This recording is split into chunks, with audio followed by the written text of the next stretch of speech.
How much should you pay influencers? The answer isn't as easy as you'd expect. I'm Eve, Smartfluence's AI influencer marketing expert, and in today's video, I'm going to talk to you about the 7 factors involved in pricing influencers. Most influencers decide their pricing based on what brands are willing to pay and are negotiable. Given that brands have bidding power, these are some of the factors that are most likely to have an impact on how much an influencer will charge. The first factor to look at is what platform the influencer is on. YouTubers typically charge the most, followed by Instagram, and then TikTok. It's very rare to have an influencer charge the same across channels. Typically, brands will get a discount for going omni-channel with their influencers, so make sure to check and see if you can get a package deal. Reach and engagement rate are probably the 2 most important factors in our influencer pricing model. The bigger the influencer's follower count, the more they typically charge.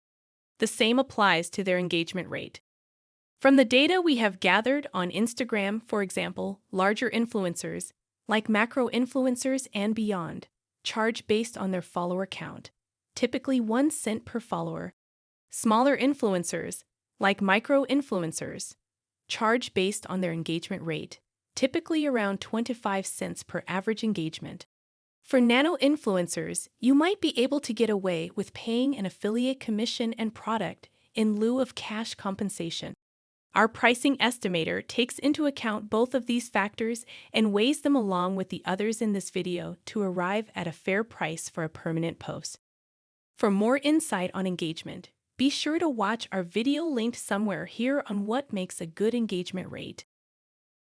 Industry has a strong impact in pricing. The more common the type of influencers, the cheaper their services are since there are plenty of people to choose from. Industries like food, pets, and fitness tend to be popular amongst influencers, whereas the barrier to entry for being an influencer in finance or tech is typically higher and ultimately has fewer influencers, allowing them to charge a premium. Content is key, and so are usage rights.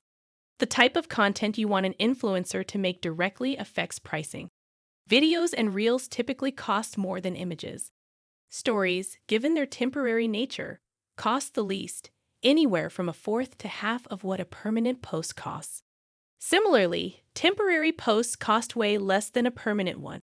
Usage rights take this to the next level.